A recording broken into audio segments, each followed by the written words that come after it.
Ya, ini beda lagi kalau tasawuf ini ya, kawan. Tasawuf ini awalnya mereka ini beralasan zuhud, meninggalkan dunia. Kemudian mereka memilih untuk hidup miskin. Kemudian setelah itu mereka melakukan ritual zikir dengan cara mereka, yaitu dengan menggunakan duf, gendang atau rebana, dan mereka menari-nari sambil berzikir. Kapan munculnya itu? Itu sudah ada sejak zaman Imam Syafi'i. Imam Syafi'i melihat itu di Baghdad. Subhanallah, ya, ini betul apa kata Rasulullah, Baghdad itu banyak sekali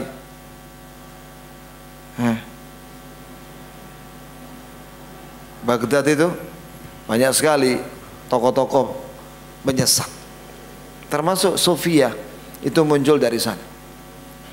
Apa kata Imam Syafi'i ketika melihat orang-orang berjoget sambil berzikir? Ma ra'aitu haula yataraqqasuna fil azkar illa wa hum zanadiqah. Ini aku melihat mereka ini berzikir sambil berjoget. Aku melihat mereka ini orang-orang zindiq.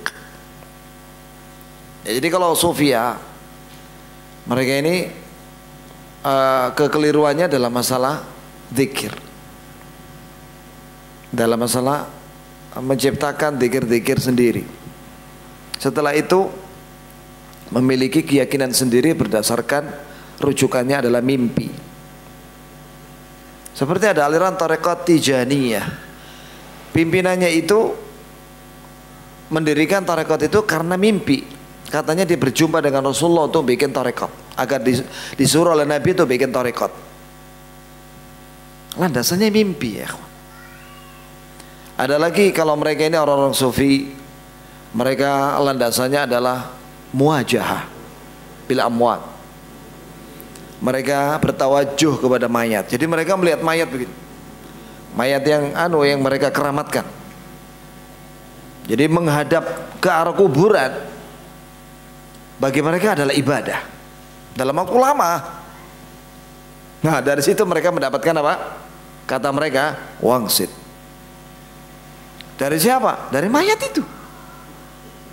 Ya, aneh kan? Itu syaitan sudah itu.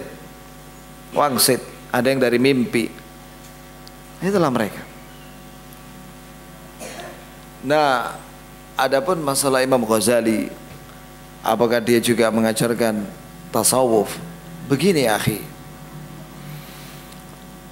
mereka ini yang beraliran tasawuf, mereka salah satu buku rujukannya adalah karya Imam Ghazali, yaitu Ihya Ulumuddin. Jadi mereka mengambil kalimat zuhud, pelajaran zuhud maupun tazkiyatun nufus dan at-taqasyuf, yaitu dalam artian mereka meninggalkan dunia ini, itu mengambil dari bukunya Imam Ghazali, salah satu buku rujukannya, yaitu Ihya Ulumuddin. Yang sudah disampaikan tadi bahwa beliau menyesal di akhir hayatnya bahwasanya perbendaharaan hadisku itu sedikit, ilmuku tentang hadis sedikit. Makanya buku buku Ihya Ulumuddin ini ditakhrij oleh Imam Al-Iraqi dalam bukunya Takhrijul Ihya, dan dia mendapati bahwa dalam kitab Ihya Ulumuddin ada 80% kurang lebih ya hadis-hadisnya itu lemah dan palsu.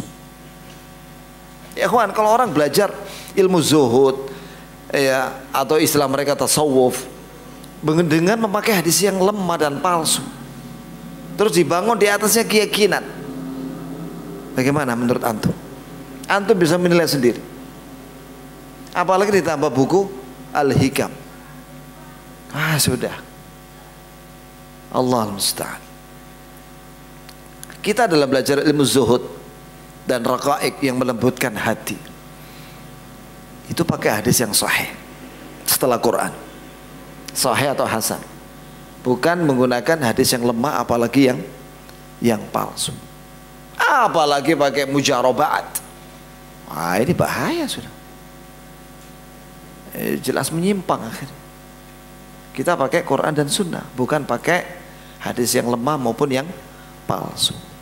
Demikian ya akhi, jawaban saya tentang tasawuf.